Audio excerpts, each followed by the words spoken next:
Welcome to Revere Asset Management's Your Money with Danny Stewart. The market will always overshoot to the downside and to the upside. And Don Vandenbord. Because it's not how much you make in the markets, it's how much of that you can keep. Don't be afraid to try the greatest RIA around. Catch a wave. Catch a wave. Those who don't just have to put it down and make less money with a lot more risk. Hello, folks. Welcome to Your Money Radio, and I want to know what's in your portfolio. What is your advisor telling you? Okay, now, I saw some articles this week, a couple of them. Active ETFs now surpass passive ETFs for the first time. So, folks, there used to be more mutual funds and stocks you could put in them. Now there's more ETFs than you can put stocks in. So I ask you again, what's in your portfolio? Do you have 4 ETFs in the pie chart or us portfolio that owns Apple 14 times and you own Microsoft 3? Why don't you just buy Microsoft, not have the carrying cost anyway? And then to add insult to injury, Wall Street has now designed a no dividend S&P ETF is kind of a tax dodge for folks. Listen, it's all about the net to you after our fees or your whoever fees you're paying and taxes. So like Grotection, our flagship portfolio, it includes interest, dividends, money market, all that kind of stuff, whether there's dividends or not, growth or not. I get clients all the time call me and say, "What now? I'm coming on board and you're going to take some money. How are you going to invest? Are you going to invest the idle cash? Or are you going to leave it in the core cash? You're going to do treasury money?" Folks, our returns, call, I'll send them to you. You can see that. All of that is included. And we take care of that for you so you don't have to miss the forest for the trees.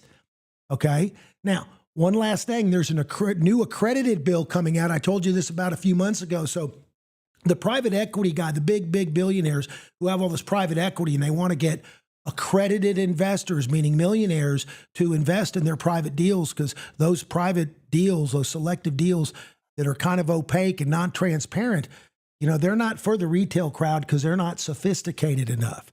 So now they're running out of billionaires or millionaires to sell this to. So now they're looking at the retail folks. Folks, private equity is asymmetrical information. The guys that are selling it to you, the sell side, they've already made a bunch of money. Now they're trying to sell it to you, right? If it was that good, would they be trying to sell it to you? Or would they want to keep it themselves? In other words, of all the private deals that have been, incubated by the billionaires, the top 25, 30%, I would think they keep for themselves, the best of the best. But then the stuff that they want to diversify their risk on, that's what you may get. But in any event, the whole point is now there's a accredited investor bill that you as a retail investor, mom and pop, can take. So you feel like you understand that. So you could now get these deals. They're trying to make it so they're trying to find new markets for their private deals. They're trying to liquefy, to make liquid. And they're even making ETFs, private equity ETFs. Folks, private equity is illiquid. ETFs are supposed to be liquid. So when you get an illiquidity event, like the real estate crisis, 2008, remember that? People turning in their keys. How liquid will those ETFs be? I don't know. All I'm saying is just that little test doesn't make you sophisticated, because with private equity, you got to go boots on ground. You got to go inspect the facilities. You got to be there because it's not publicly traded. There's not a bunch of analysts following it.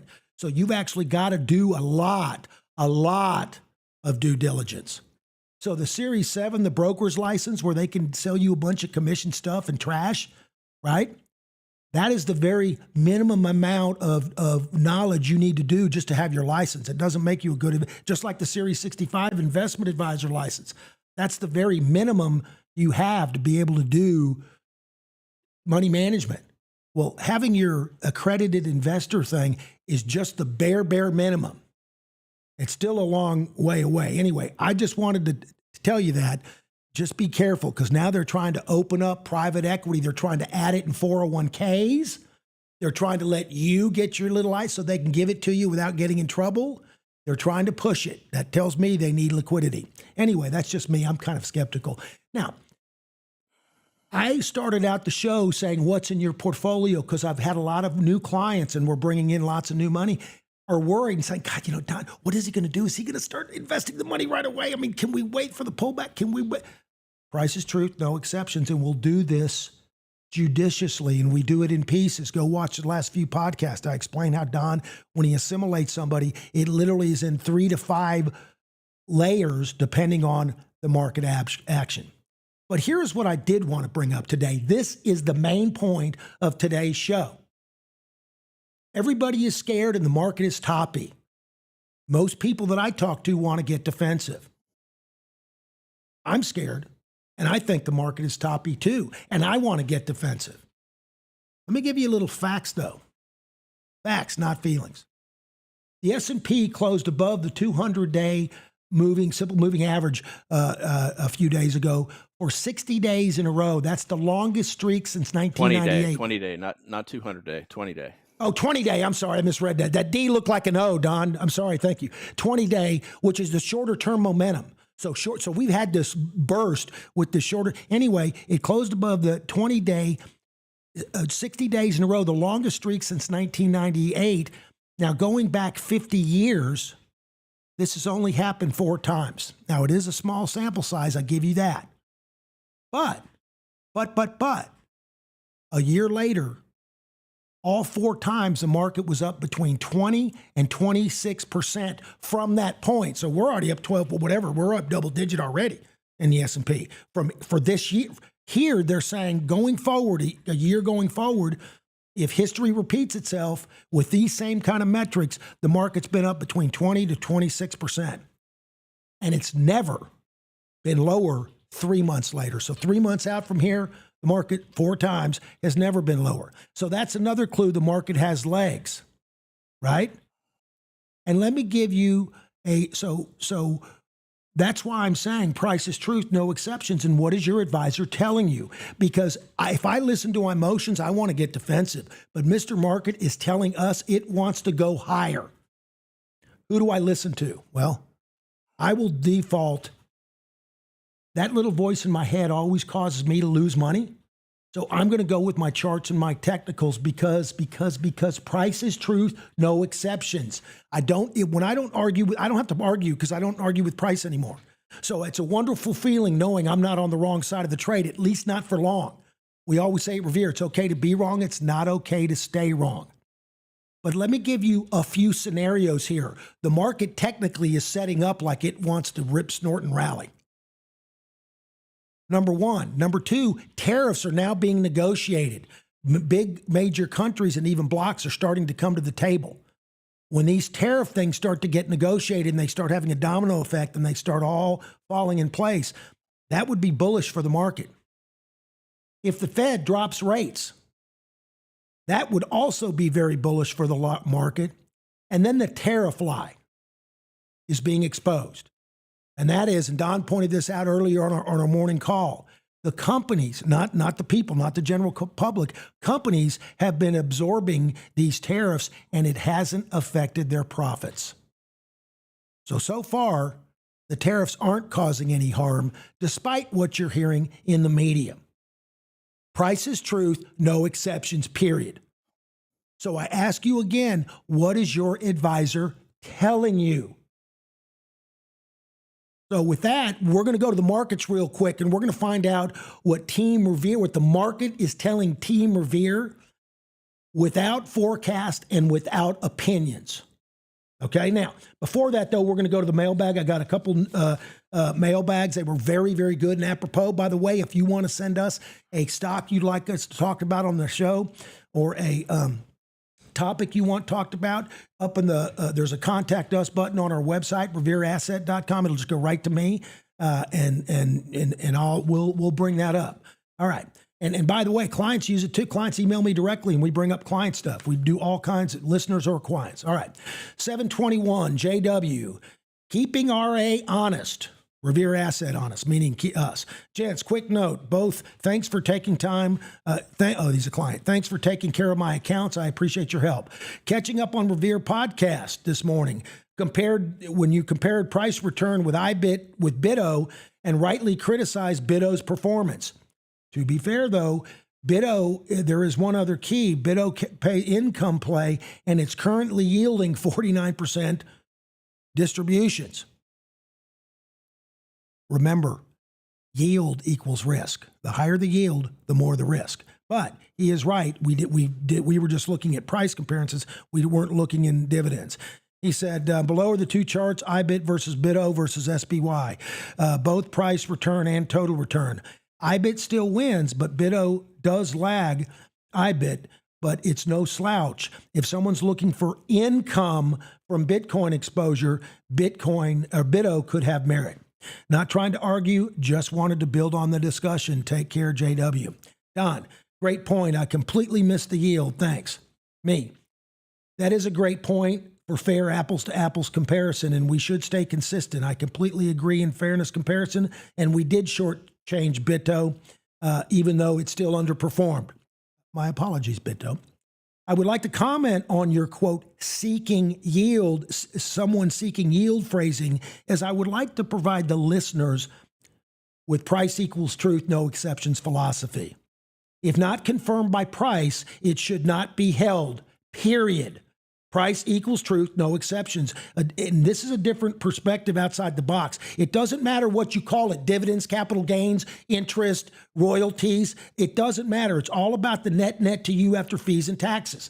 If I can make the most amount of money with the least amount of risk, regardless of what you call it, regardless of what the asset is, regardless if it has a cash flow component, that's all I care about. I don't care what you call it, whether it's a dividend stock strategy, interest bond strategy, growth strategy. Wall Street tries to differentiate into groups and then gives you a diversified portfolio with rotten sectors, rotten fruit. That's what Don talks about. You don't go to the store and buy rotten fruit for a balanced diet. We only want the strong based on relative strength, comparing them against each other. Revere, on the other hand, I was jumping ahead. Revere, on the other hand, uses relative strength along with other technical indicators to determine which areas, dividend stocks, bonds, growth stocks, or even gold or Bitcoin is the place to be at any given time. And any weak sector should be avoided regardless of whether they are bonds, dividend stocks, or especially growth stocks. Did you own bonds in 2022 and get shellacked? Treasury bonds were down 30%. We didn't own a single bond at Revere. Well, short-term treasury bills for short-term money market, but we didn't own any bonds, true bonds. Thus, Revere will be in bonds if bonds are strong, and if nothing is strong, they will be in the treasury money market, where we were in 2022, second half of the year, or first half. Anyway, I know this is answering somewhat of a different question you asked, but I wanted to address why you wouldn't invest in either if both are weak, and select the strongest sectors if you're only investing in one due to limits on a sector or against other solid investment choices. Thus, you are choosing amongst the strongest regardless of a dividend or not. Great catch, and sorry for springboarding and hijacking your comment, but it's for the greater good. I know him, he'll like that. Anyway, this next one. So that's the first one. Hold on. I want to comment on that. Oh, go ahead. Take it away, Don. So the client that wrote in is absolutely 100% correct, and I did totally miss this. But let me read to you the description of BITO from the ProShares website. BITO is the first U.S. Bitcoin-linked ETF that aims to produce returns that correspond to Bitcoin in a familiar, transparent ETF. Now let me read a description of it from MarketWatch. BITO seeks to provide capital appreciation primarily through managed exposure to Bitcoin futures contracts. At no point in either of those is there any iota or inkling that you would be getting a massive dividend or distribution from that ETF.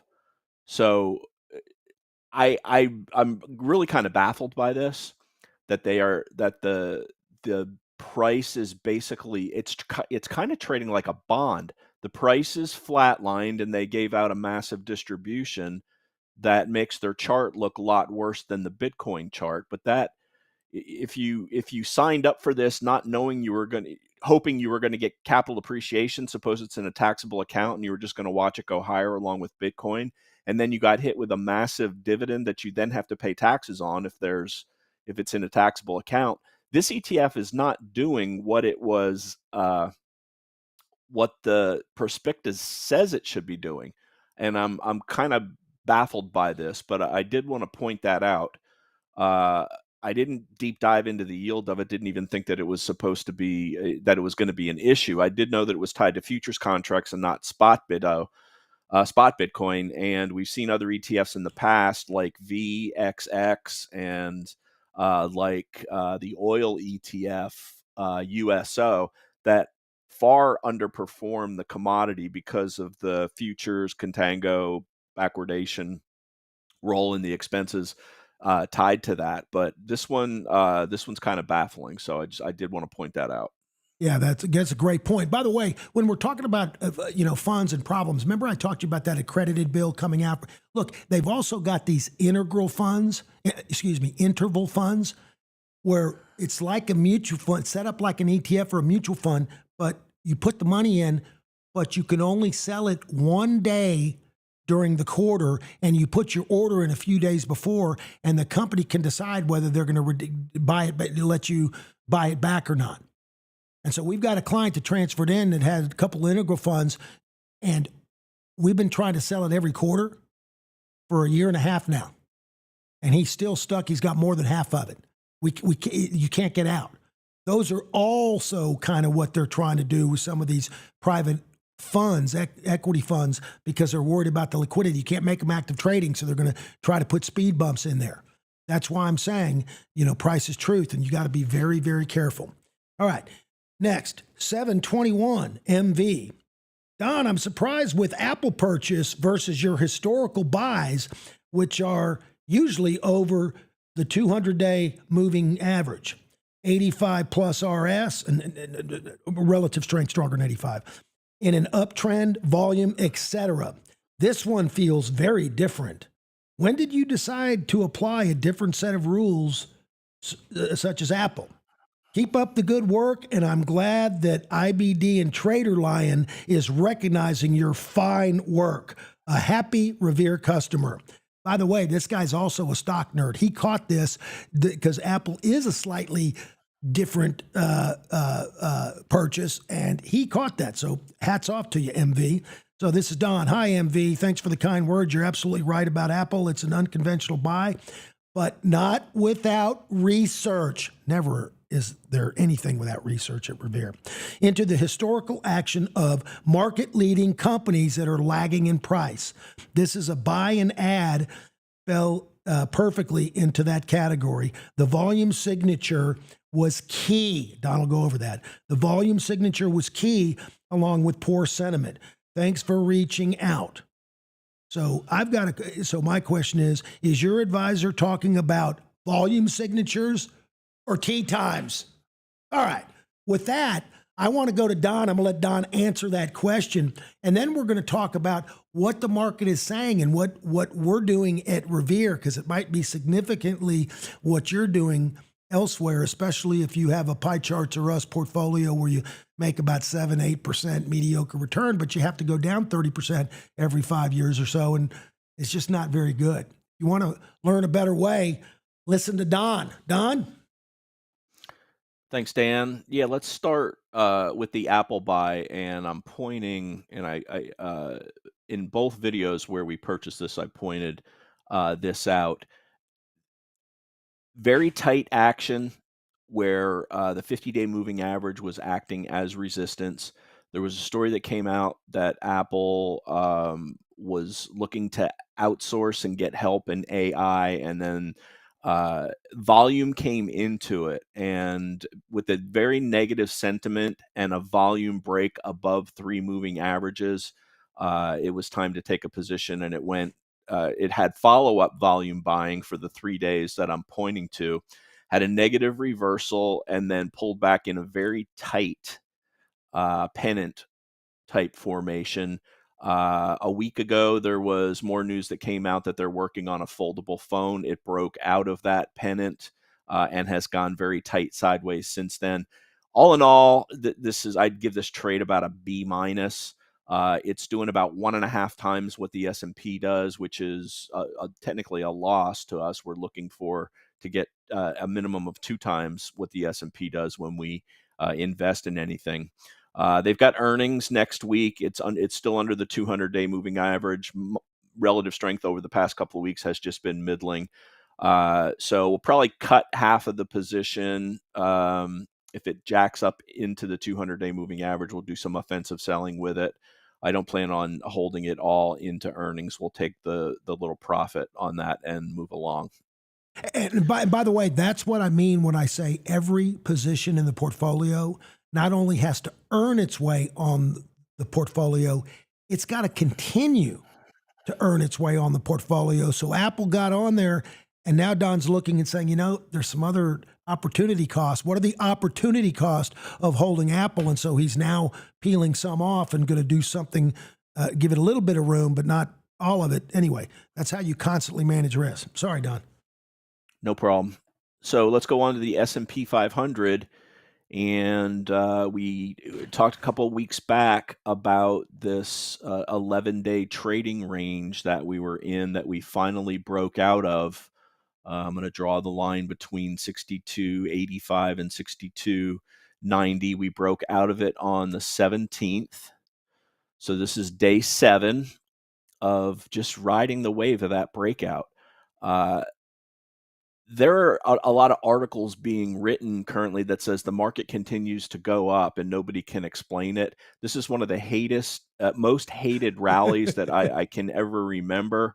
I think a lot of it has to do with politics and this big gap down, multiple gaps down that we had with the tariff tantrum before the market took stock of it and just decided it was overdone. But not only did money come back in to erase those losses from the tariff tantrum, we went on a now in the top 5 in history run above, they say the 20-day simple moving average. We use the 21 exponential, but it's the same either way, and 60 plus days above that now. And really, the theme for this show is ride the wave.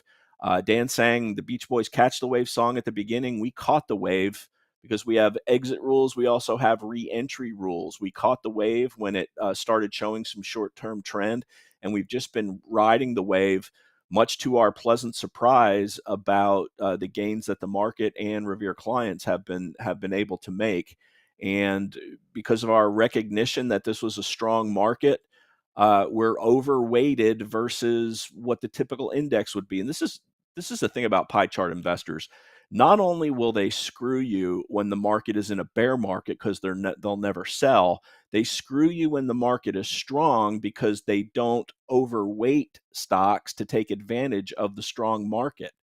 Whether it's unconscious incompetence or willful ignorance, they don't want to get involved in trying to determine what the market is actually doing.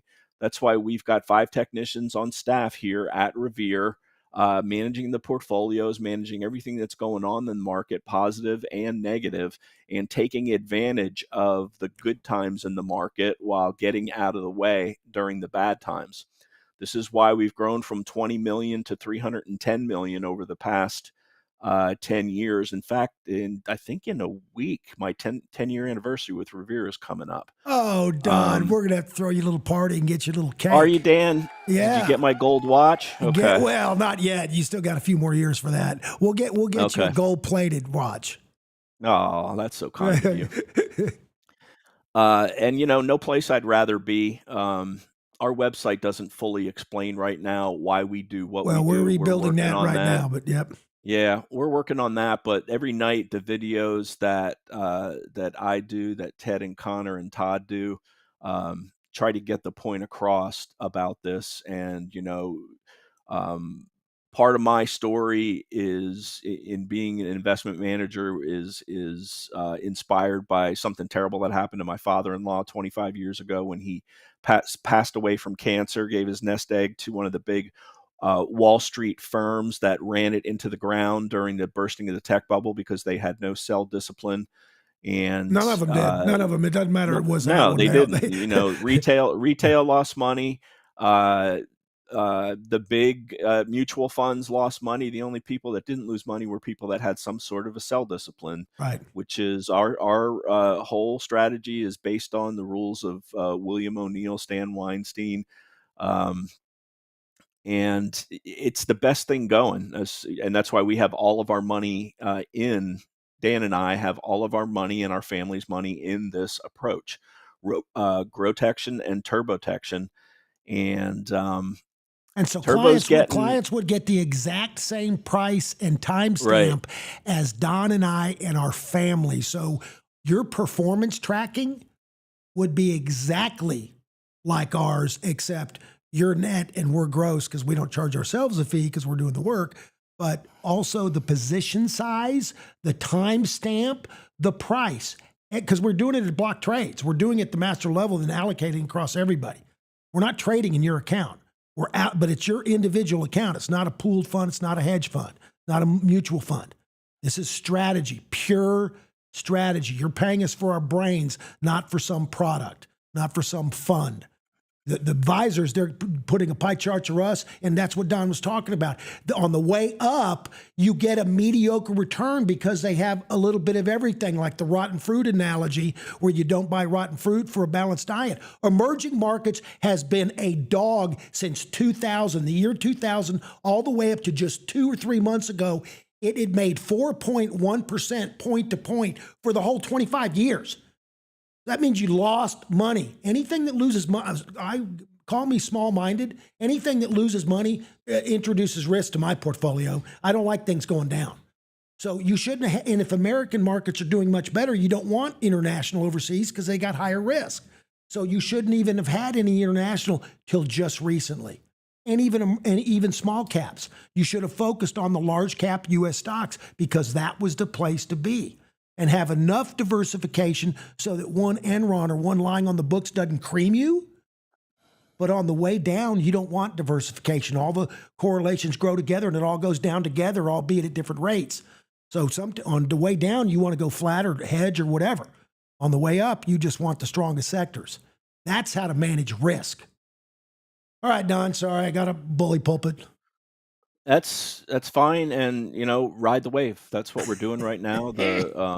We've got Paul Revere on a surfboard holding the Revere lantern with the money bag inside. Oh, can you show that up? I know it is the thumbnail, but Ted will show it when he takes over there the you controls. Go. There you go. Have it ready, Teddy Bull. And I'm going to start passing it over to the fellas now. That's everything from the tech side. And really what we're doing, riding the wave, watching the 8-day exponential moving average, the 21-day moving average. If the indexes start to break below there and leading stocks weaken, we will cash in the very nice profits that we've accumulated. And when the market rights itself again, we'll be compounding from a much higher basis. Yep. Base of capital than if we rode the market down in a correction, which is exactly what happened.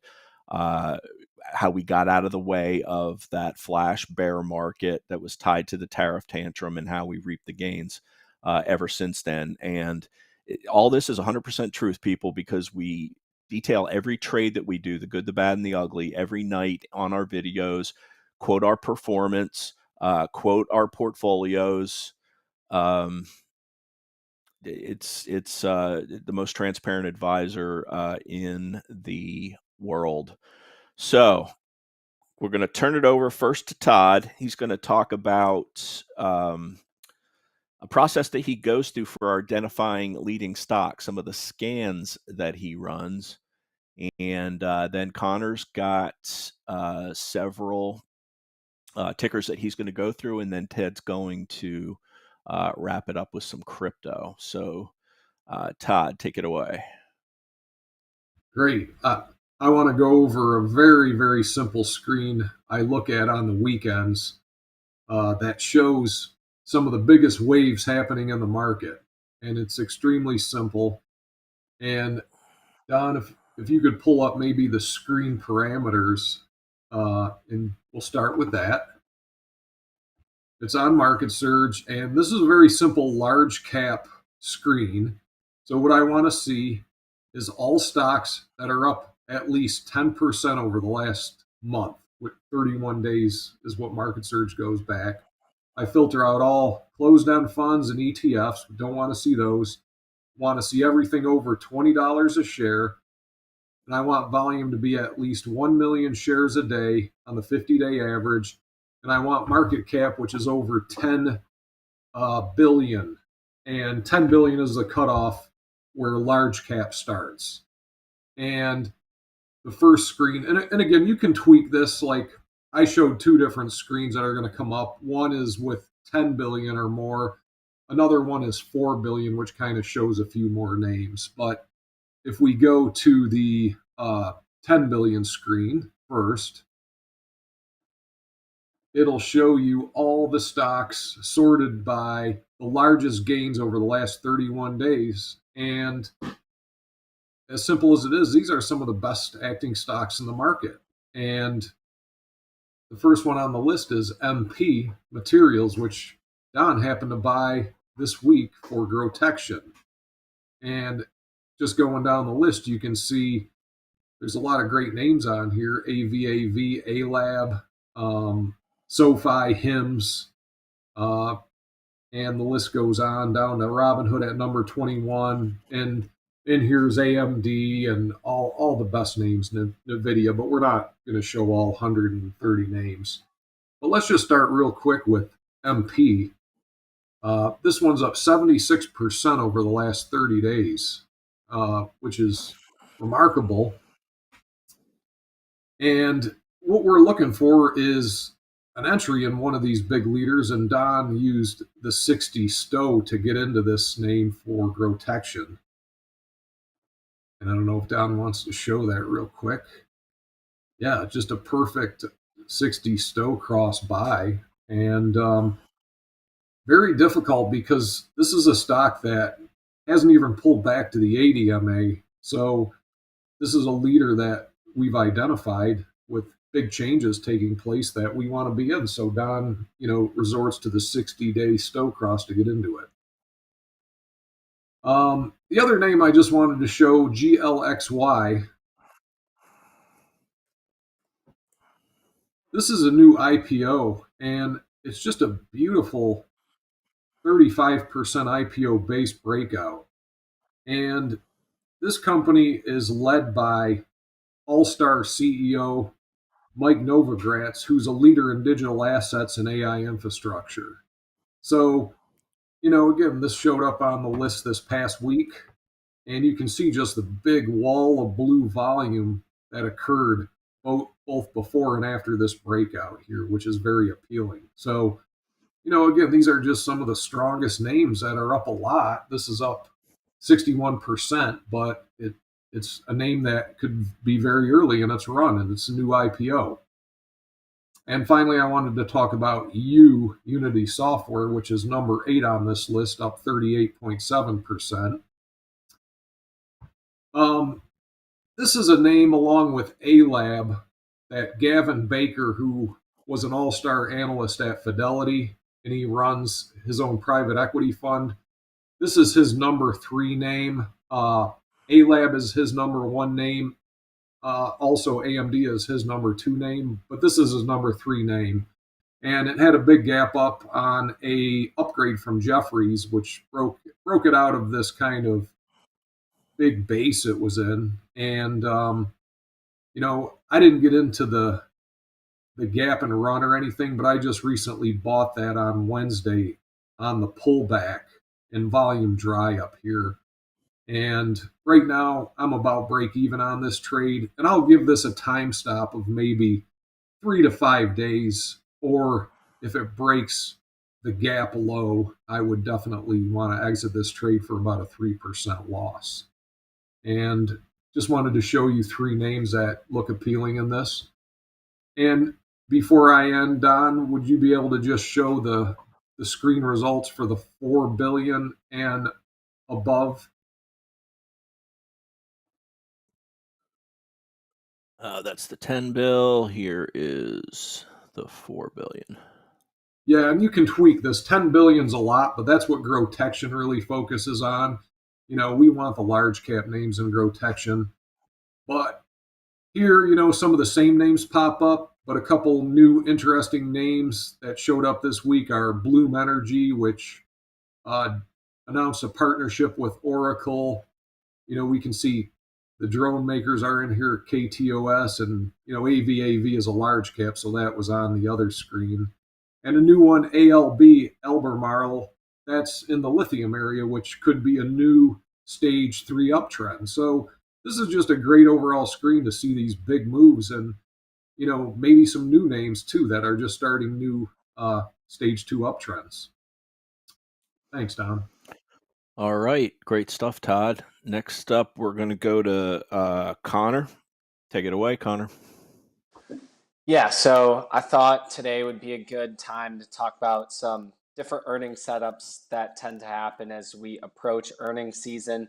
And it's always a very exciting time. There's, can be tons of opportunity, and you can learn a lot about what companies are saying, what they see as, emerging themes and general good stuff on the environment. So before we get into some examples, every earnings gap is going to be different.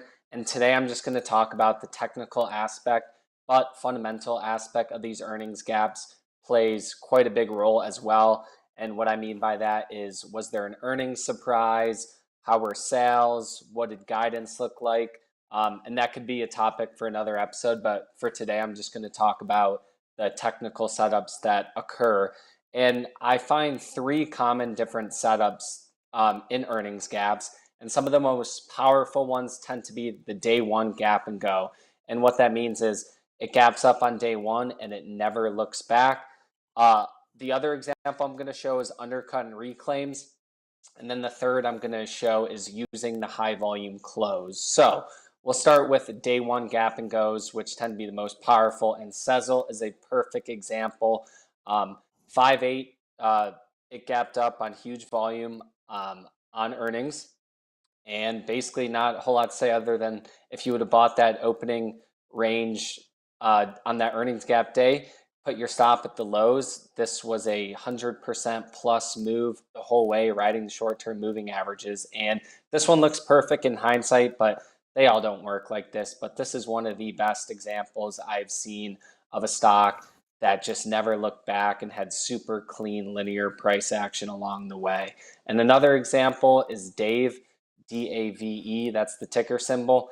And funny enough, this happened on the exact same day as Sezzle. This one was on 5.8 as well. And as you can see, really strong gap out of the base on huge volume, good earnings beat. And if you would have bought that opening range highs, price never looked back and continued higher for a really nice gain on that one. So those are the best ones those work the best and the ones that we're always looking for. And typically these ones are characterized by a really nice beat on earnings with sales and so, yeah, those are two examples of just the gap and go. And then the other example is the undercut and reclaim, and CRDO is the example I'm going to show for this one. And you can see, so this one it initially gapped up and closed near low a day. So again, that was kind of a red flag.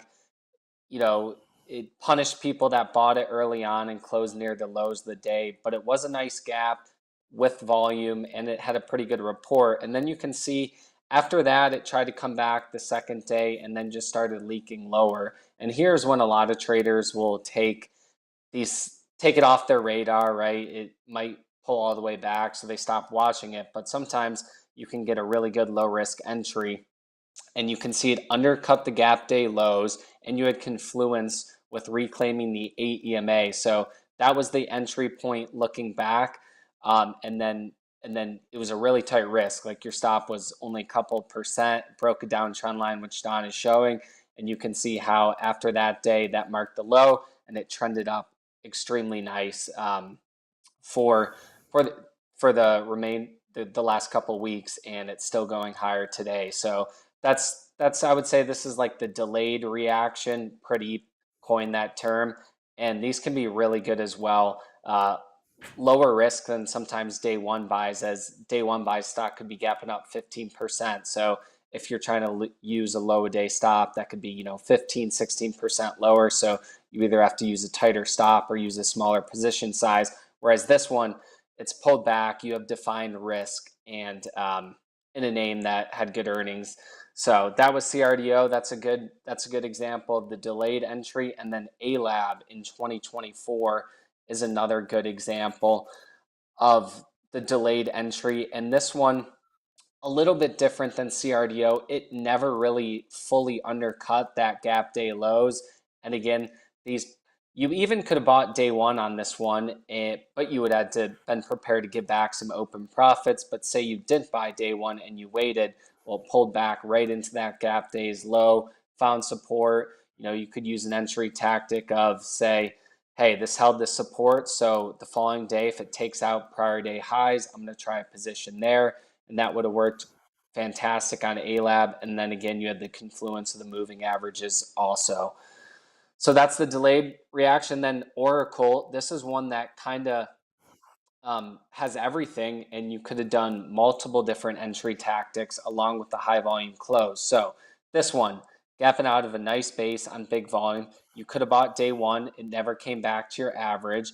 And then you can see another good entry tactic on these is the day two high volume close reclaim. So that second day, right when it took out the high volume close from day one, it had a really nice expansion candle, and it pulled back in, and then it pulled back and touched that high volume close again, which coincided with the AEMA as well.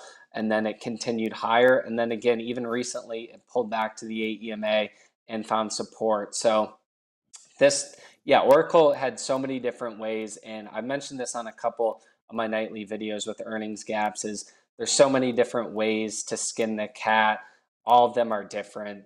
And it's good to have different entry tactics in your toolbox, because as we've seen, many of the biggest moves in history start off an earnings gap. We've seen that time and time again over the last 3 years. So I think it's very important to have different tactics to potentially get into a name that gapped up on earnings. And these were some pretty good examples from the recent earnings season. And hopefully we get some more of those as we enter it right now. Great stuff, Connor. And one of the points that I want to make is these are working while the market is in an uptrend. There were on some of them, the M in CAN SLIM is the most important letter. William O'Neill made it very clear, if the market is not in your favor, you're not going to make money in stocks. 75% of them follow the trend of the overall market. When you've got the wind at your back, it makes life a lot easier for you. Several of these gaps that Connor discussed, they had gaps prior to that, but the market was in a choppy period or a downtrend, and they just don't work in that market environment. So you want the wind at your back when you're taking advantage of these. And folks, that is the gold nugget right there. Don is absolutely right. The total market environment will determine how aggressive and whether you're going to take these gap trades or you're going to reduce them and not take as many. But here's the thing. The one gap chart that Connor didn't show you is called the gap and crap. That's where they gap up and then just, well, I was going to say wet the bed. You know the term. It just goes down, right? And that's why you need to have strong sell discipline, because these gaps have higher failures than other types of strategies. It has a higher fail rate. So you got to keep the losses, control the losses. And it's still worth doing, though, even though it's a higher fail rate, because the ones that work can make big gains to the upside. So it's the law of large numbers. Sorry, Don, I just wanted to make that point. No, all good, Dan. And I drew Sezzle as Connor's first example. 2 earnings reports ago, it gapped up and didn't make much progress. The market was choppy. Last earnings report, it gapped up, closed near the lows of the day, broke the lows of the day because the market was in a downtrend. This time, it gapped higher. The market had turned. It had several positive days leading into the earnings report, and then it was off to the proverbial races as the market and the stock went higher. But of course, the relative strength line shows that this is far outperforming what's going on with the market. The trend is your friend. Yep, till the bend at the end. Oh. All right. Tedders, crypto. You ready to take it over? And Yep. start off with, Thank yeah, you, there he is. Oh, there he is. There he is. Ooh, I we want have- my mug on there. I want my face on that Revere, man. Well, now, why would we want to sully the picture, Dan? Oh, Don. Ouch.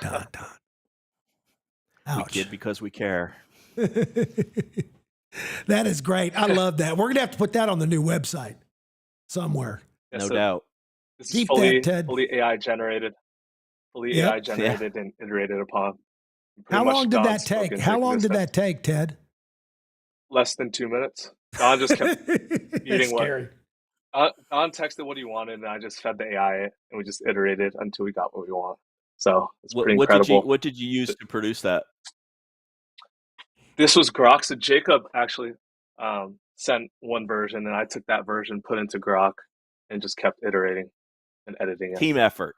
I like Team it. effort. Team Yep. Revere. Team Team Revere. Alrighty, so let me switch windows to this. So on the screen, you're going to wonder why ours looks so funky.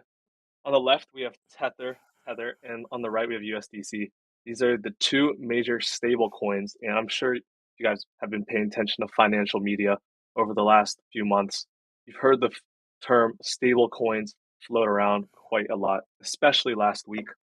And so I kind of just want to do a little segment to demystify stable coins a bit, explain on a simple level what they are, and why actually the U.S. passing the Genius Act is actually quite genius for the U.S. on a geopolitical level. So stablecoins, I'll just give my quick little definition. They're pretty much a type of cryptocurrency, but unlike Bitcoin, Solana, Ethereum, on all the other ones you've heard about, they maintain a stable value, and it's usually pegged to a fiat currency like the dollar, which most stablecoins are pegged to. Could be pegged to a commodity like gold, or even an algorithm managed supply system. And so Tether, and which is USDT, and USDC, which is the one released by or created by Circle, are two major ones pegged to the dollar. Previously, we had one by Terra Luna, if you guys remember that back in 2021. That was UST, and that was an algorithmically managed supply stablecoin, and that blew up, as you know. It's just the whole system collapsed when it got depegged, and then the algorithm tried to compensate by introducing more of the stablecoin, and it led to just a market-wide panic, and you saw people lose nearly 100% of what they had. So let me get this right, Ted. That stable coin actually had hyperinflation. Yes. Okay, I just wanted to clarify that.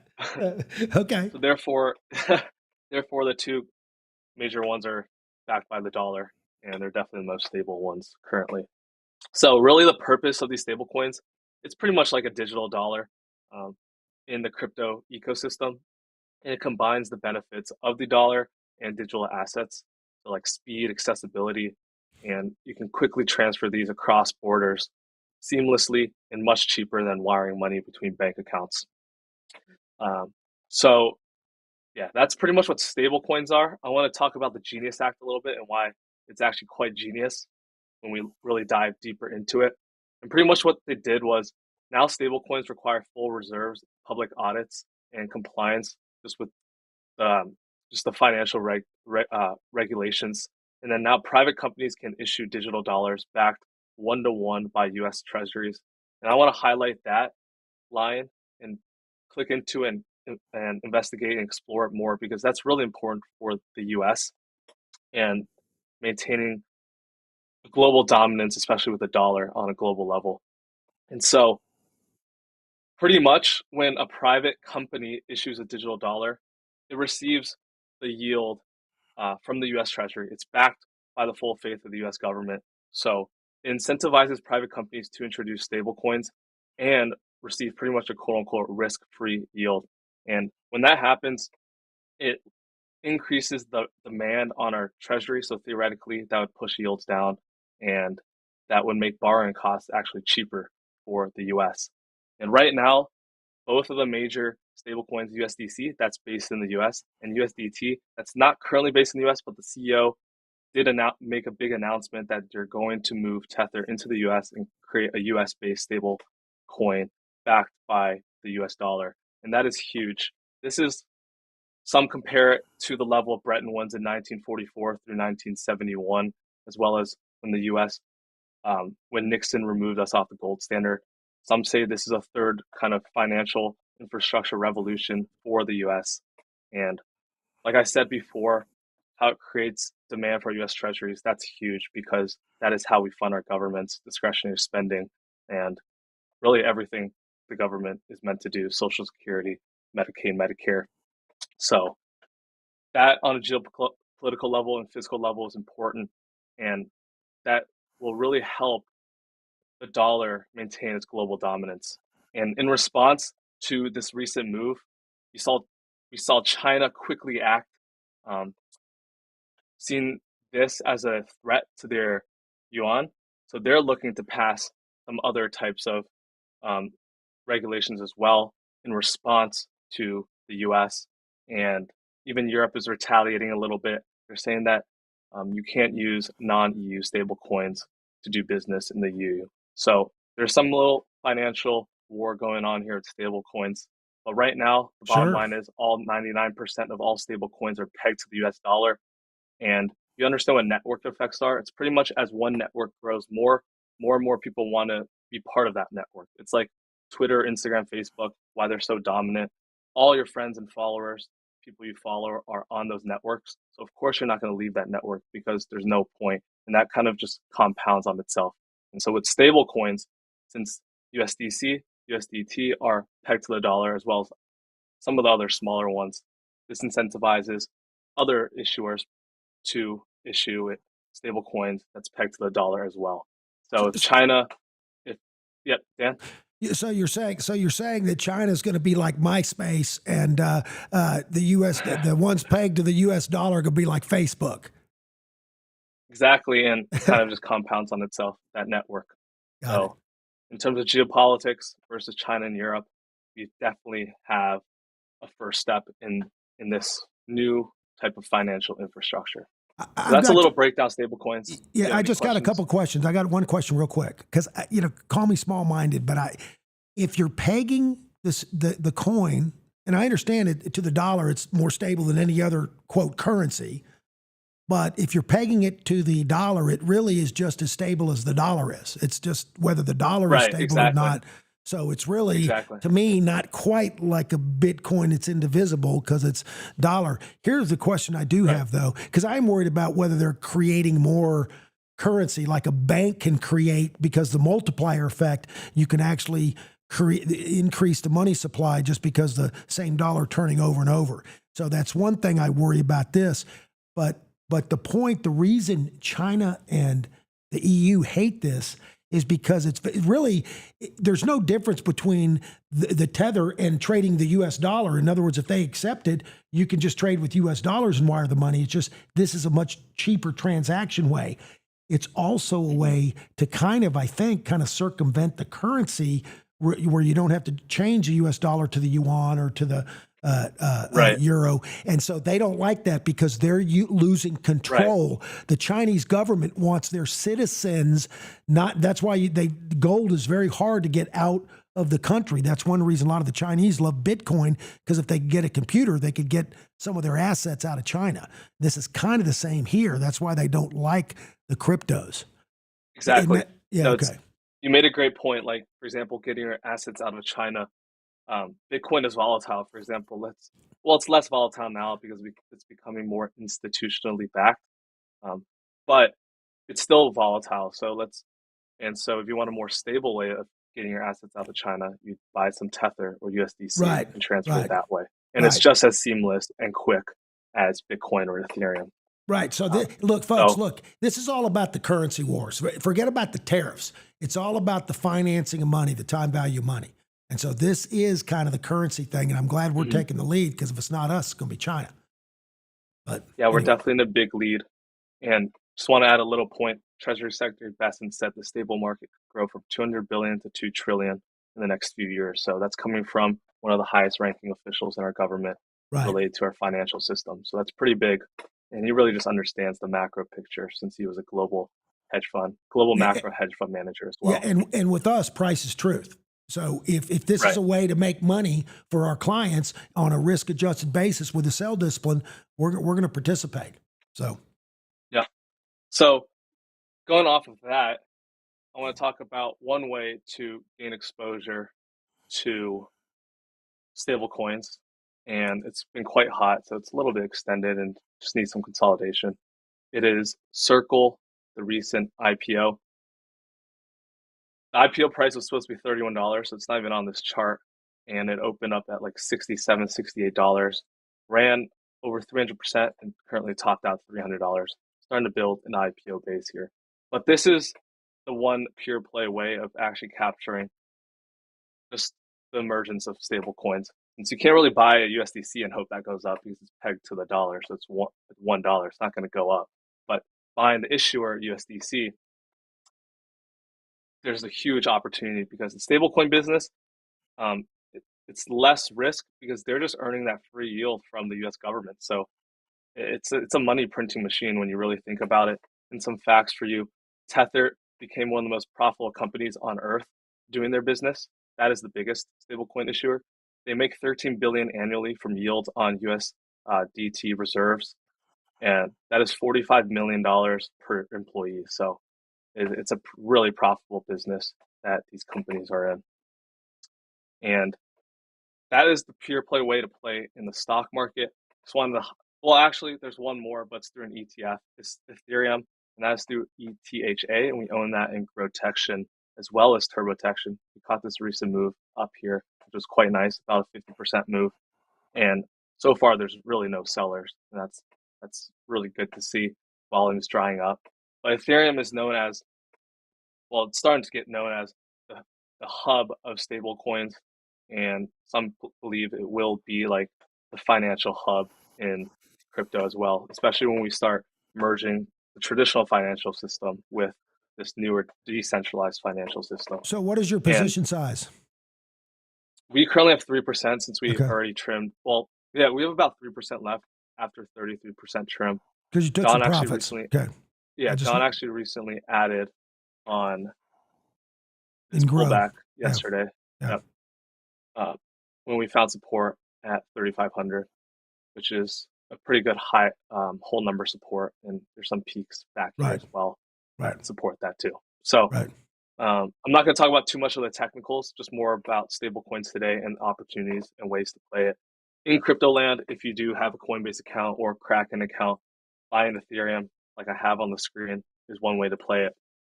Tron is another way to play it. I'll just bring that up. This is another way to play it. Tron, ETH, and Binance are three of the biggest crypto exchanges, and I think over 75% of Tether is transacted on these three networks, which is why they benefit from stable coins. And then the final one is Binance, the Binance coin, in a huge base right now.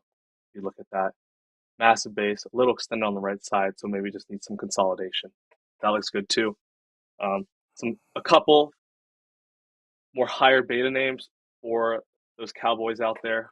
You know, you're in the crowd. XRP. We know you're following Ted. I just hope you have a sell discipline as good as Ted's. Otherwise, you're playing with fire. But this one has an ATR 7%, so it's a lot faster. And actually, I forgot, you can play this in equities as well with XRPI. That is the 1X ETF. Of course, it's incomplete chart. Or if you want to be even more of a cowboy, you can get XXRP, which is the 2X ETF. Another option in crypto only, not in equities, is XLM. This and XRP really just provide large liquidity pools for cross-border payments, and they have their own stable coins as well. I think XRP's Ripples is RLUSD, so they're another stablecoin issuer, and why they've gone up so much with Ethereum as well. And if you really, really want a high beta one, this is my final one for you. CVX. No, not this. CVX. It has an 11% ATR. It recently made a 145% move, and it's flagging out here. So that is what I have to offer here. Ways to gain exposure to stable coins. It's definitely the theme of this crypto run, and I think it'll just continue to build out, especially we just established regulatory structure in our government for stable coins. All right, good stuff. That's it. Dan, take us on home. All right, folks, listen. I always say it. What's in your portfolio? What is your advisor telling you? Does your advisors sound like these guys? Or is he asking you for a tea time? Is he farming out, or she, and giving you some pie charts or us portfolio?